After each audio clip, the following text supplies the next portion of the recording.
Ya, pemirsa, pemilihan kepala daerah atau Pilkada 2024 belum dimulai. Namun, kubu pendukung Anies Baswedan dan Ridwan Kamil juga sudah saling singgung menyinggung. Udah rame nih, Udah kita rame. saksikan informasinya. Ya, Anies Baswedan dan Ridwan Kamil menjadi dua nama yang paling mencuat dalam pergelaran jelang kontestasi Pilkada Jakarta. Nah, dua nama ini sudah mencuat, tapi kemudian yang masih gonjang-ganjing di belakangnya adalah kubu para pendukungnya. Ya. Masih belum satu suara nih, termasuk bagaimana kemudian keputusan mengajukan Ridwan Kamil selaku kader Partai Golkar. Apakah memang akan maju di Jakarta atau di Jawa Barat? Termasuk juga Anies Baswedan, nanti kita lihat dari pandangan dari kubu pendukung Anies Baswedan. Untuk itu kita akan membahasnya bersama dengan sejumlah narasumber.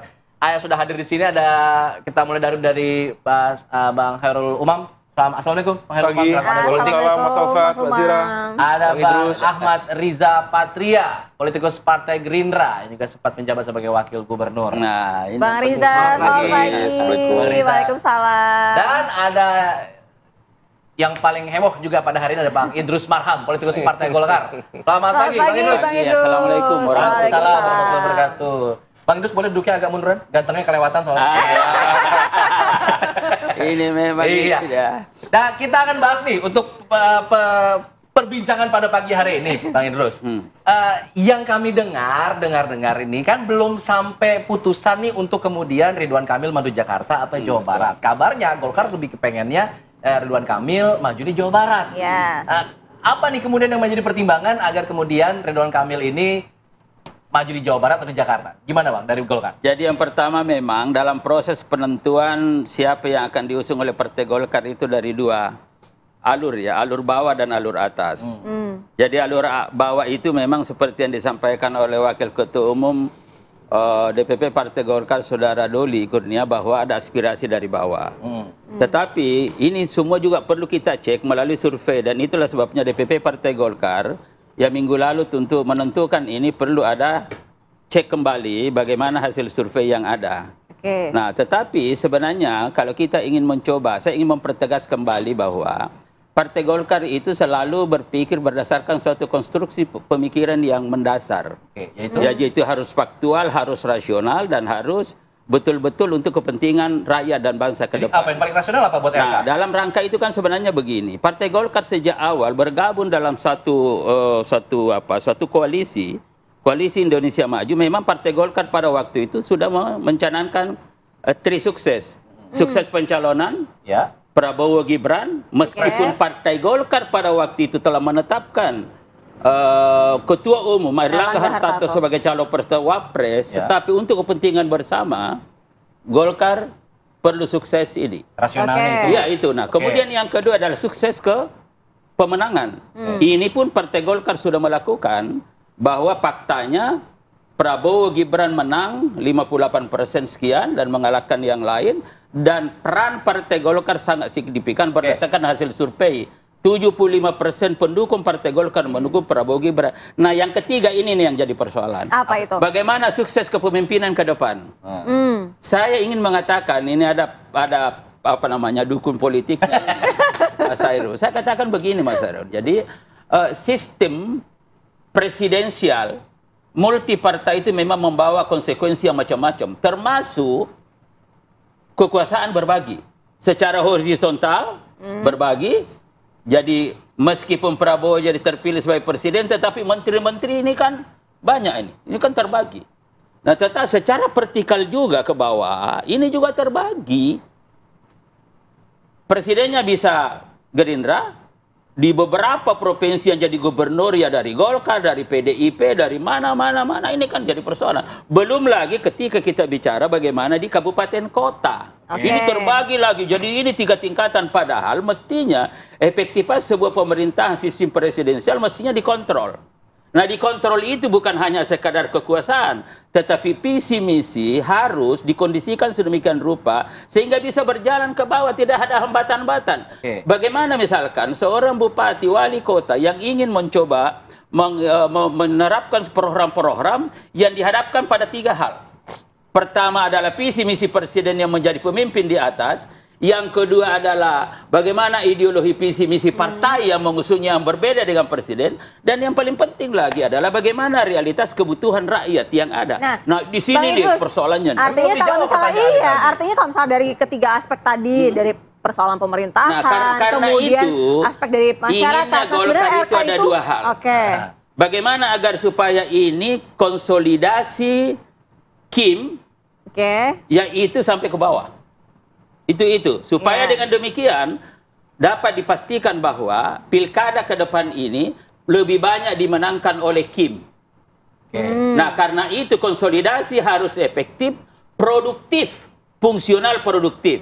Artinya kita misalkan mendorong bagaimana, dan kita terima kasih kepada Gerindra sudah mengajukan ya kader Golkar ya, Pak Ridwan Kamil, tetapi kan harus ada kepastian ke depan ini. Tidak hanya Ridwan Kamil menjadi calon, tetapi jadi calon, tapi harus calon jadi. Jadi maksudnya tidak yakin, tidak yakin RK jadi di Jakarta maksudnya? Bukan, tidak yakin menang. Karena ini kan belum final, perlu proses. Karena itu harus ada proses yang kita lewati dengan variabel-variabel penting yang menjadi penentu yang meyakinkan kepada kita bahwa ini kita bisa menangkan. Oke, tapi begini, Bang Idrus, variabel artinya apa? Kansnya lebih besar di Jawa Barat atau di Jakarta atau ya udah ditempuh aja Jakarta? Nanti akan diberikan kerangka teori. Pilkada adalah kontestasi ketokohan.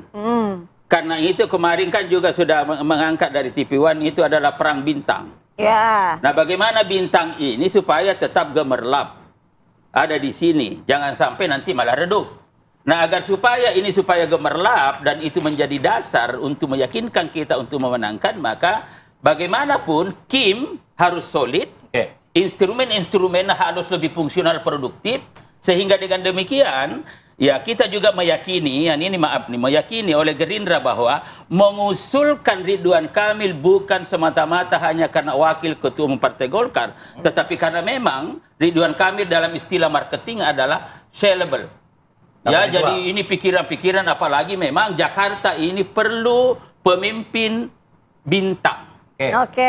Nah ini loh, sehingga dengan demikian ini, jadi sebenarnya Pak Ridwan Kamil ini sellable ada di mana-mana karena memang ketokohannya, bukan karena wakil ketua umum Golkarnya semata. Gitu kalau dari Bang Riza melihatnya bagaimana nih Bang, mengenai sosok ketokohan dari Ridwan Kamil yang disampaikan oleh Bang Idrus? Jadi sekali lagi saya menambahkan bahwa setiap partai memang ingin tidak hanya mencalonkan kader-kader terbaiknya tampil sebagai capres, cawapres maupun gubernur, wakil gubernur sampai dengan wali kota, wakil wali kota. Tapi juga ingin memastikan bahwa calon yang diusung bisa menang. Itu yang dimaksud Bang Idrus kan begitu. Betul. Atas dasar itu memang setiap partai membuat kalkulasi dengan berbagai caranya. Di antaranya melalui survei, mengecek ketokohan, kinerja, prestasi, dan sebagainya. Juga melihat tentu karakteristik daerah dan masyarakatnya. Saya kira itu nanti pengamatlah menjelaskan, ahlinya gitu. Dan Gerindra sendiri, partai yang selalu mengedepankan kepentingan bangsa dan negara. Tadi kan saya bilang setiap partai ingin tampil kadernya, tapi Gerindra adalah partai yang selalu mengedepankan kepentingan bangsa dan negara. Atas kepentingan itulah makanya tidak selalu harus kader partai yang diusung. Terlebih kami ini di Kim ini terdiri dari tidak kurang dari 5 partai yang ada di parlemen. 9 ya.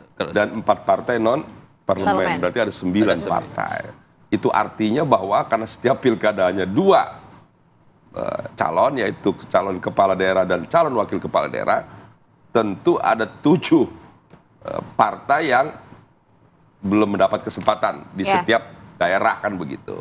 Tapi kami semua legowo. Nah, tadi Bang itu sudah menjelaskan, artinya siapapun nanti yang diusung oleh partai Gerindra bersama Golkar dan partai-partai lainnya yang dalam koalisi dalam setiap pilkada, yang tentu kita harapkan linear dengan presiden terpilih dan wakil presiden terpilih, itu kan yang penting tadi dijelaskan Bang Idrus.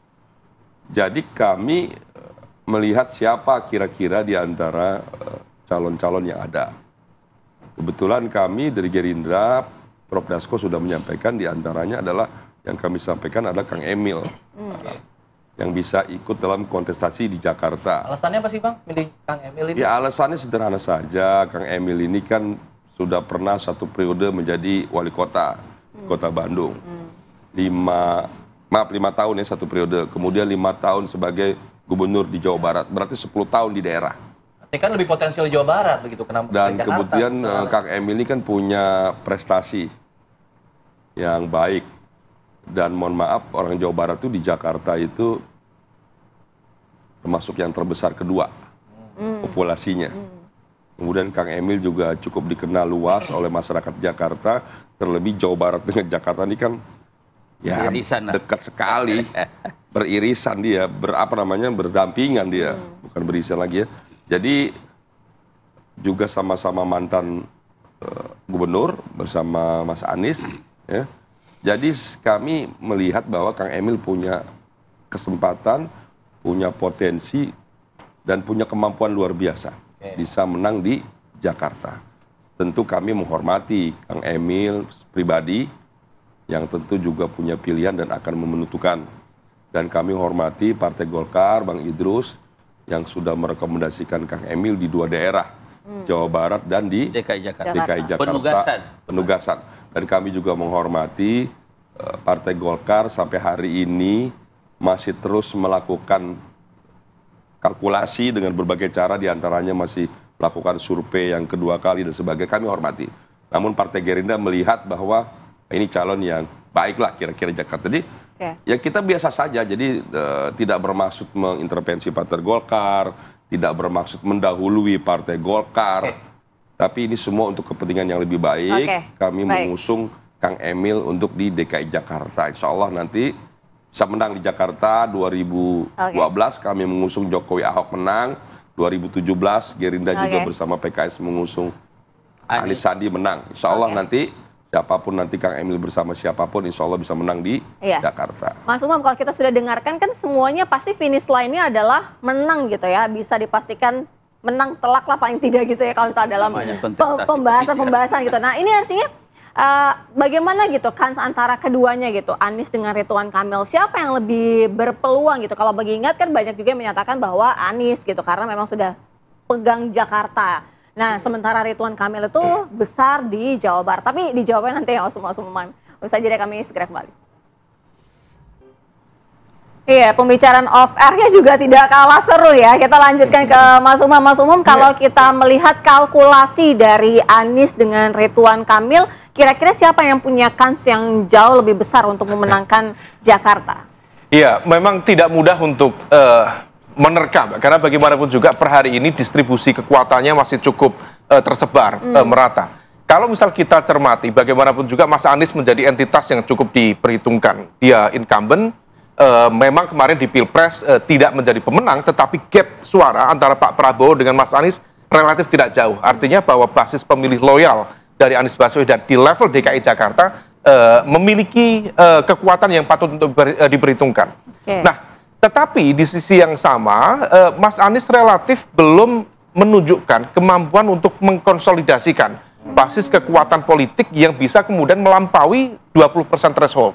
Kalau misal kemudian kita cermati, apakah kemudian PKS betul-betul akan memberikan secara sukarela tiketnya dengan 18 kursi kepada Anies Baswedan, atau kemudian ada kalkulasi lain.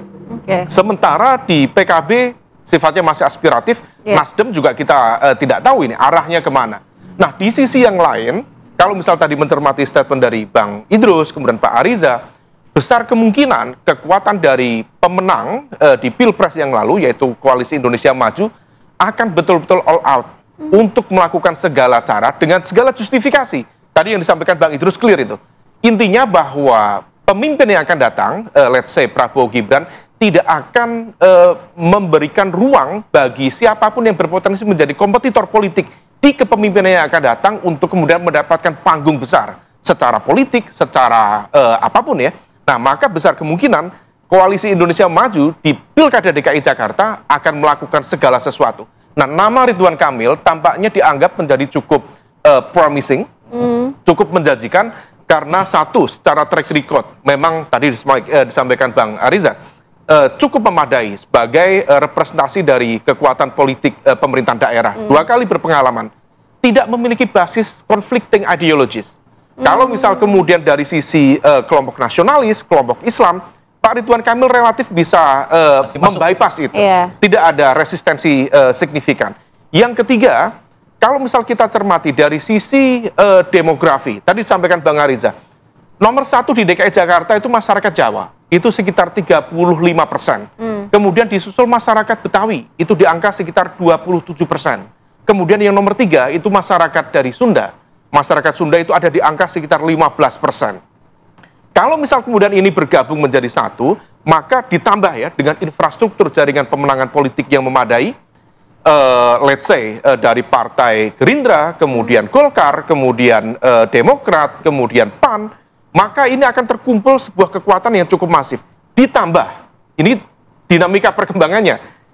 Per kemarin sore ada statement dari Presiden PKS, Pak Ahmad Syaihu. Konon kabarnya juga PKS mendapatkan tawaran untuk bergabung dengan kekuatan Kim dengan kompensasi mendapatkan sebagai wakil gubernur. Dan ini menjadi agak make sense, karena dalam konteks dinamika pembentukan koalisi, PKS belum pernah menjadi imam. Dia selalu menjadi makmum. Nah, kalau misal sekarang memang tingkat kepercayaan diri PKS sedang tinggi, menjadi pemenang di level pileg di DKI Jakarta, tetapi kemudian dia harus membaca ulang siapa yang mau bergabung dengan PKS untuk memenangkan sebuah pertarungan. Nah, kalau misal kemudian ini bisa bergabung dengan Kim, maka kalau misal kita hitung kursinya, ini bisa mencapai 60%. Dan 60% itu sebuah kekuatan yang cukup masif. Nah, di saat yang sama, kalau misal kemudian 60% ini terjadi, di sisi yang lain ini akan menjadi sebuah langkah untuk mengunci manuver dari Mas Anies untuk mengkonsolidasikan basis kekuatan tadi.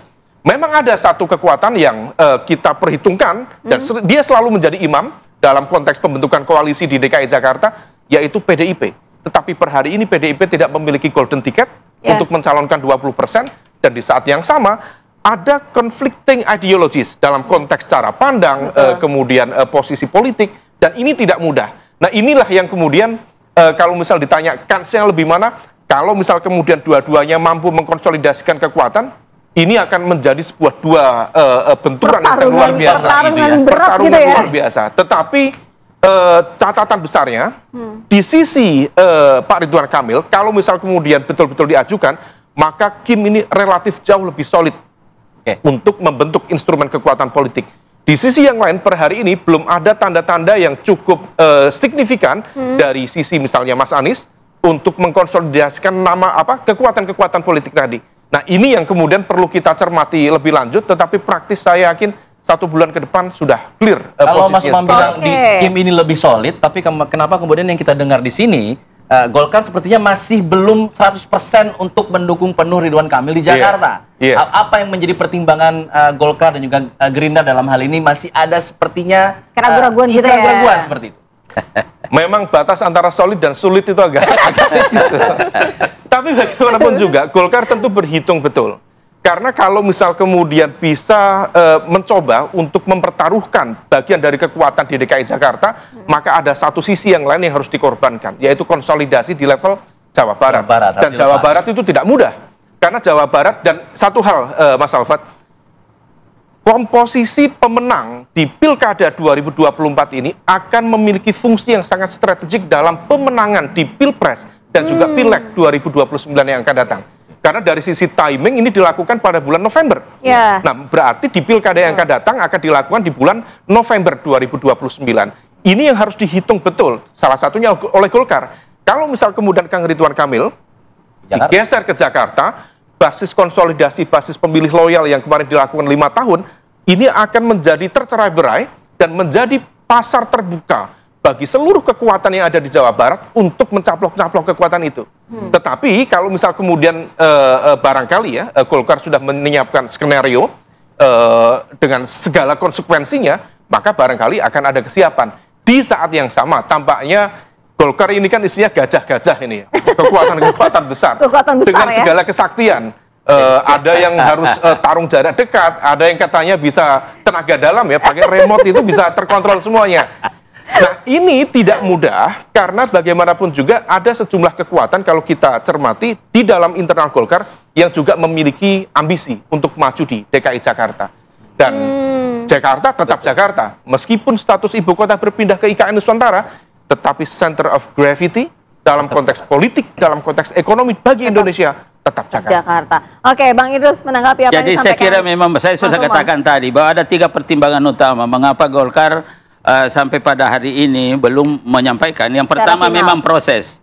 Saya katakan bahwa menentukan siapa calon itu ada proses. Nah, memang prosesnya belum selesai karena hasil survei belum. Nah, tetapi yang paling pokok sebenarnya adalah kita berada pada satu pemikiran antara bagaimana penataan sistem ke depan yang menurut pandangan Golkar itu memang perlu dilakukan. Jangankan itu, amandemen Undang-Undang Dasar 1945 pun perlu dipertimbangkan sedemikian rupa. Pada saat yang sama ada kepentingan politik praktis itu tadi yang disampaikan oleh Mas Umam itu. Dan oleh karena itu maka untuk sementara kita Golkar itu hanya ada 2 yang perlu kita inginkan. Yang pertama adalah bagaimana konsolidasi KIM ini, karena memang aturannya belum ada, bagaimana supaya ada jaminan bahwa pemerintahan pusat ini sampai ke bawah ini bisa linear, supaya program-program yang ada dari pusat ini bisa lebih produktif ke bawah, lebih fungsional, lebih bermanfaat kepada rakyat, tidak ada hambatan-hambatan psikososial politik. Saya tidak mengatakan ideologi ya, karena kalau ideologi sekarang ini kan agak susah juga ya. Karena ada partai yang secara ideologis kita bisa bertemu, tapi kok di bawah ini kok berangkulan juga. Nah, ini satu ya. Sebelum ada aturan operasional terkait dengan sistem presidensial, kaitannya dengan kepentingan kita untuk menjamin produktivitas kepemimpinan nasional ke bawah, maka salah satu cara yang paling efektif adalah konsolidasi KIM. Supaya KIM ini betul-betul menyatu menghadapi pilkada ini, supaya kita dapat meyakinkan ya bahwa kita bisa memenangkan, dan kemenangan ini bukan semata-mata untuk kekuasaan tetapi betul-betul untuk memberikan jaminan adanya program-program pemerintah pusat ini bisa berjalan ke bawah. Nah, ini kita lihat ya, karena oleh karena itu maka kita harapkan nanti ke depan, karena bagi kami, saya katakan dari Gerindra terima kasih, dari PAN juga sudah mencalonkan, ya kita terima kasih, dan sekali lagi kami yakin bahwa mereka mencalonkan ini bukan karena Ridwan Kamil wakil ketua umum, tetapi karena memang Ridwan Kamil adalah memiliki potensi ketokohan dan saleable ada di mana-mana, dan pemikiran-pemikiran ya katakanlah yang lebih canggih dan lain-lain sebagainya. Saya kira juga memang kalau secara individual kita sandingkan dengan Anies, saya kira juga agak susah nunya ya, karena Ridwan Kamil ini pemikiran metropolisnya sangat luar biasa dan sudah punya pengalaman, sudah punya. Jadi saya kira ini aja, ini persoalannya. Jadi Golkar ada di situ, kita ingin betul-betul sukses Partai Golkar, sukses pencalonan Prabowo Gibran, sukses pemenangan Prabowo Gibran, sukses kepemimpinan ke depan. Golkar ingin bagaimana supaya KIM ini lebih solid dan ada kemenangan untuk kepentingan politik praktis juga ke depan. Ini yang penting. Salah satu yang ditekankan tadi adalah konsolidasi KIM. Artinya apakah dalam artian lain konsolidasi itu belum terlalu dilakukan di dalam internal KIM? Dari Gerindra gimana? Ya, jadi tentu kami di partai-partai koalisi KIM itu kan bukan sebulan 2 bulan.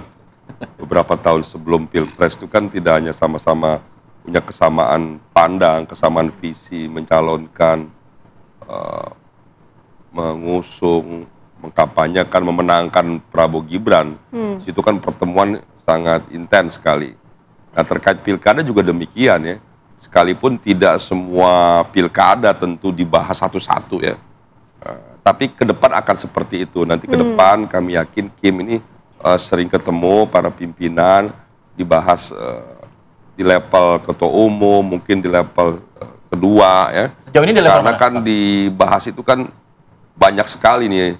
Ada gubernur lebih dari 540 kabupaten kota ya. Jadi tidak semua diputuskan oleh ketua umum. Prabowo juga ini kan sebenarnya proses hakikat kesejarahannya juga Golkar ya. Dia ingin begitu. Jadi kan tentu dalam rangka memastikan KIM ini kita terus berkomunikasi ya. Tentu ya mohon maaf ada daerah-daerah tertentu yang menjadi perhatian ya. Seperti DKI Jakarta tidak bisa kita pungkiri. Ini pasti dibahas secara khusus mendalam. Sejauh ini terus ada pembahasan-pembahasan ya. Tapi memang belum difinalisasi ya. yang baru dipinalisasi itu kan katakanlah Jawa Timur lah kira-kira gitu. Tunggulah, ini tanggal 27 Agustus baru ada itu. Masih ini ada kan waktu masih yang ada Juni, Juli. lah, ya. Nah, Golkar Juli. Juli ya. Pastiannya Juli. Juli karena ada survei nanti. Sebelum itu sudah ada. Gerindra memang mendahului Golkar kan tadi tidak bermaksud mencampuri atau mengintervensi. Kami punya nilai pandang yang positif terhadap Kang Emil untuk di DKI Jakarta. Sekalipun Kang Emil memang katanya mudah lah kalau menang di Jawa Barat, punya basis massa yang lebih banyak, hampir 40 juta. Tapi kami punya keyakinan dan optimisme Kang Emil di Jakarta juga akan menang. Kita juga akan mendengarkan dari kubu PKB ya, yang sudah hampir pasti mencalonkan Anies Baswedan ya. Jadi kita akan menghadirkan Gus Huda yang akan hadir bersama kami. Usai jeda kami segera kembali. Kalau tidak dikasih pilihan dia Anies. Ya, studio masih ramai, tapi kita hadirkan dulu informasi berikut ini. Pemirsa, Partai Keadilan Sejahtera ini membuka peluang untuk berkoalisi dengan PDI Perjuangan di pemilihan Gubernur Jakarta. Nah, kedua partai politik ini kemungkinan besar akan mengusung nama Anies Baswedan. Ya, Wakil Ketua Majelis Syuro PKS Hidayatul Wahid menyebutkan bahwa PKS ini masih terbuka sifatnya untuk berkoalisi dengan partai politik manapun di ajang Pilgub Jakarta, termasuk dengan PDI Perjuangan. Selama ini PKS dan PDIP dinilai memang tidak bisa berkoalisi karena ada fatsun politik yang berbeda. Namun hal itu ditepis oleh HNW yang menyebutkan PKS dan PDIP sudah sering kok berkoalisi dalam pilkada, dan hal tersebut juga adalah hal yang biasa sebenarnya dalam hal politik. Nah, meski begitu, nama Anies ini memang belum final karena masih dipertimbangkan di tingkat DPP dari PKS.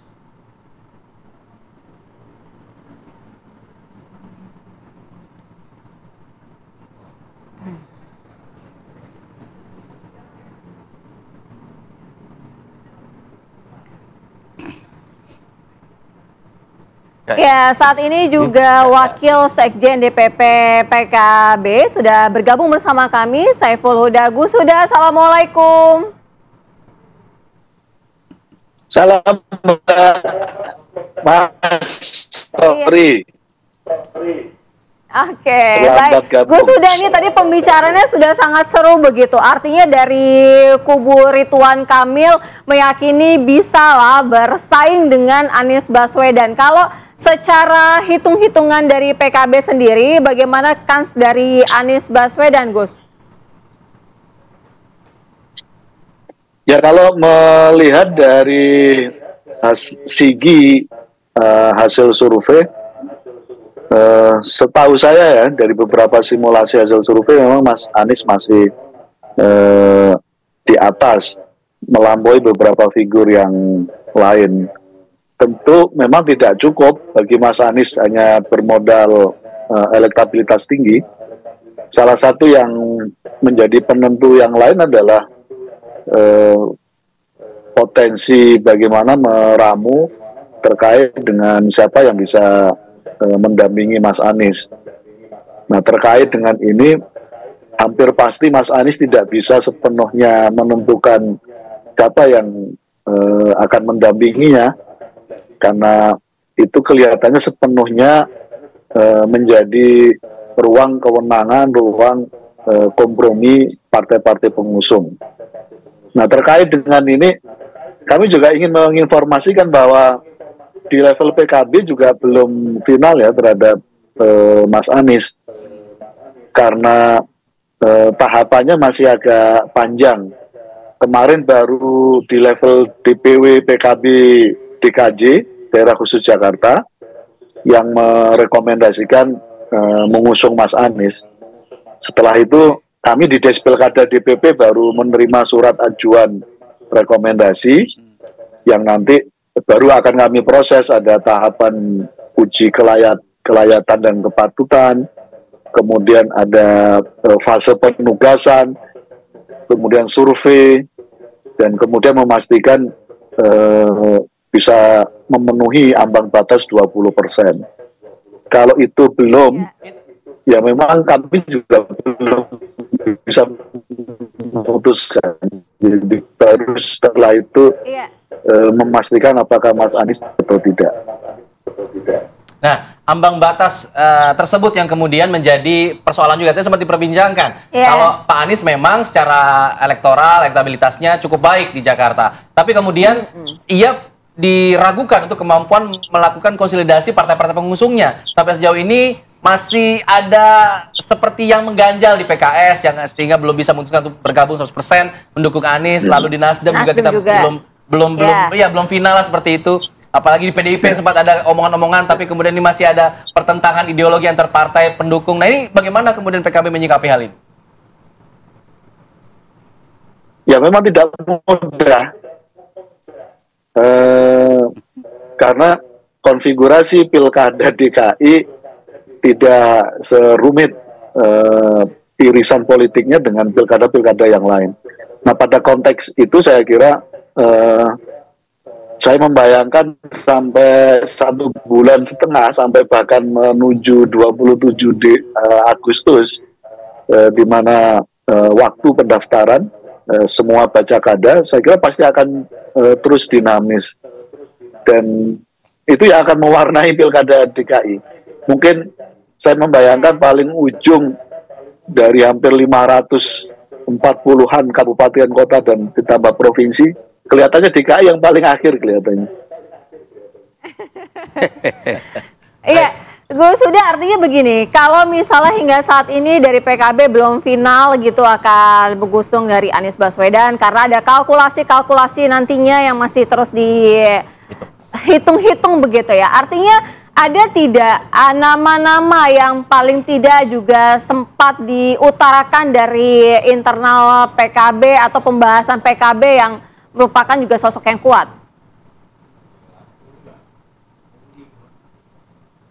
Ya, di DPP Pilkada DPP PKB sendiri kami masih ada 2 nama. Jadi kalau DKI, teman-teman PKB DKI Jakarta sudah ada 1 nama, Mas Anies. Kami di Pilkada DPP masih ada 2 nama. Yang pertama Mbak Ida Fauzia, yang kedua Mas Anies. Jadi itu yang sedang terus kami simulasikan sampai hari ini. Saya ingin ke Mas Umam. Mas Umam, kalau kita melihat hitung-hitungan tadi masih belum final juga, PKB belum menyatakan. Apakah memang masih besar kemungkinan Anies ini terganjal begitu untuk maju di DKI meskipun elektabilitasnya paling tinggi gitu sampai saat ini? Ya, tadi yang disampaikan oleh Gus Huda, saya pikir itu adalah ekspresi kegamangan di dalam mesin-mesin partai politik yang berada di sekitar Mas Anies. Meskipun tentu ada ekspektasi tinggi ya. Tetapi kalau misal kemudian di antisipasi konteks kegagalan mengkonsolidasikan 20%, barangkali terlalu dini. Ini semuanya bergantung pada bagaimana kemudian melakukan negosiasi dan juga kompromi kepentingan. Karena bagaimanapun juga posisi dari Mas Anies sebagai tokoh atau public figure yang sifatnya independen ini menjadi sebuah tantangan tersendiri.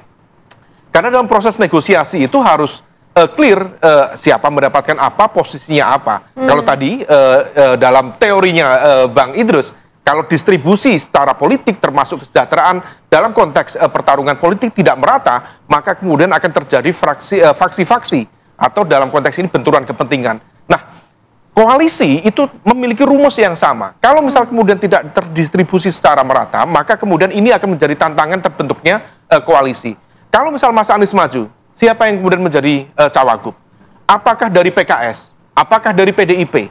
Kalau misal salah satu, apakah salah satu partai yang cukup besar, satu memiliki 18 kursi, satu memiliki 15 kursi, apakah memiliki tingkat jiwa keikhlasan yang sangat tinggi? Sehingga kemudian legowo untuk menyerahkan tiketnya secara gratis. Tentu gratis bukan dalam konteks transaksi ekonomi, tetapi tentu ada kompensasi, ada skema transaksi, bukan hanya konteks ekonomi, tetapi bagaimana kompensasi secara politik untuk mengamankan basis pemilih loyal di wilayah masing-masing. Nah, ini yang betul-betul harus diantisipasi oleh kubu Mas Anies Baswedan, supaya kemudian ganjalan tadi yang kemudian teman-teman di partai-partai lingkaran sekitar itu juga tidak memiliki kegamangan.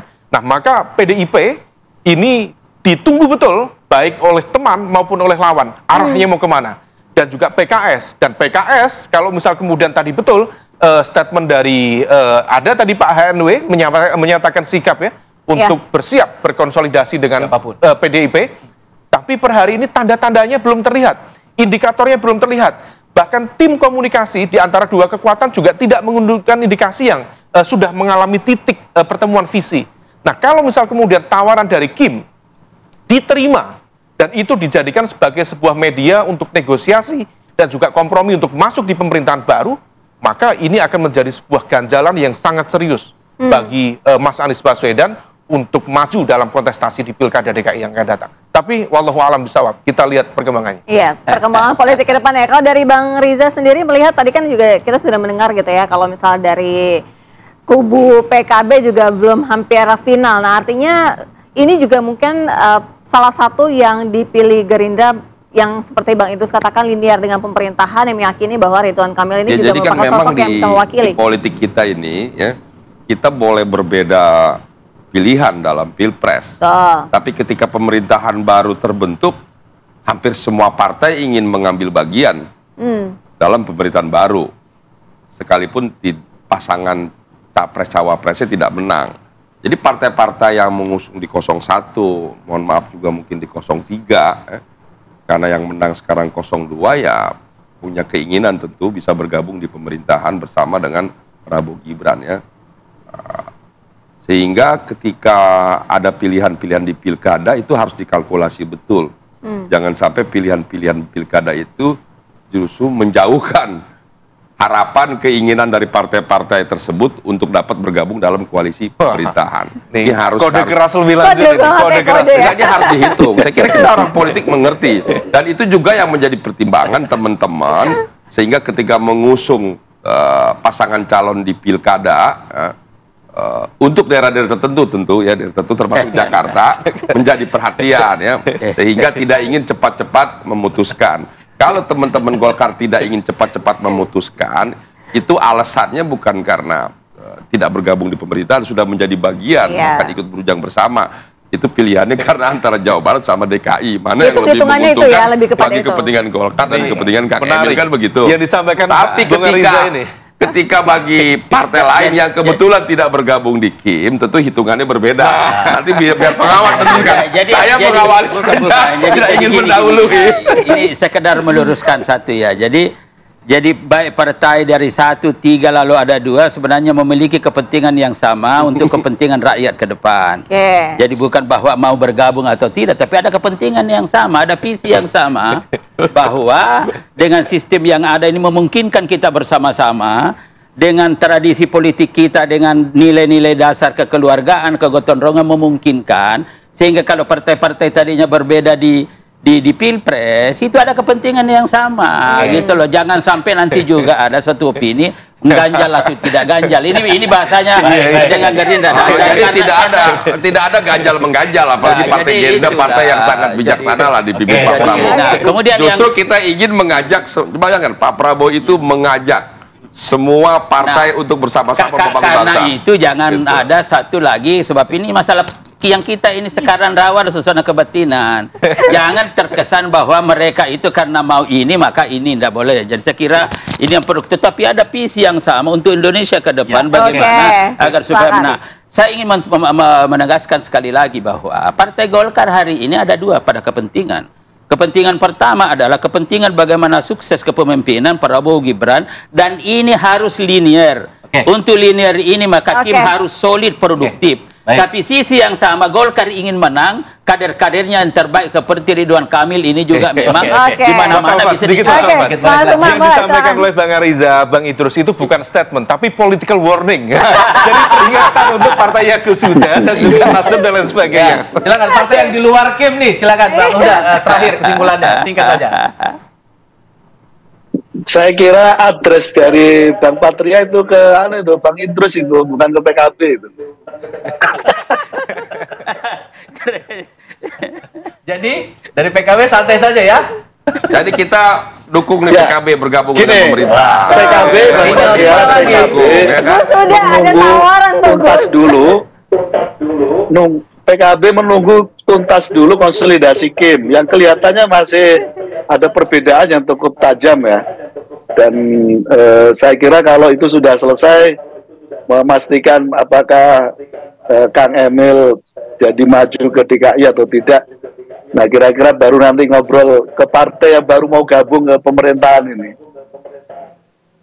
Baik. Sahabat saya perlu tunggu Juli nih, sahabat. Tunggu. Baik, nanti Juli kita bikin dialog lagi ya. Setelah ada keputusan dari Partai Golkar. Insya Allah menang, Masih kita bahas terus ya. Insya Allah menang yang diusung. Gus Huda, terima kasih Bang Gus Huda, Idrus. terima kasih. Terima Mas kasih Umam, terima kasih Bang Mbak Idrus. Arisa, terima kasih, Mas terima Umam. Saya ingin tutup dengan sebuah pantun supaya makin cair lagi. Minta cakepnya ya. Iya. Manis semangka bikin suka. Cakep. Pahitnya jamu bikin manja. Cakep. Anis RK rebutan maju di Jakarta. Kalau merebut hati kamu biar Bang Idrus saja. Kami tidak dulu. Kami kembali saat lagi. Kami sudah apa kabar Indonesia Pagi.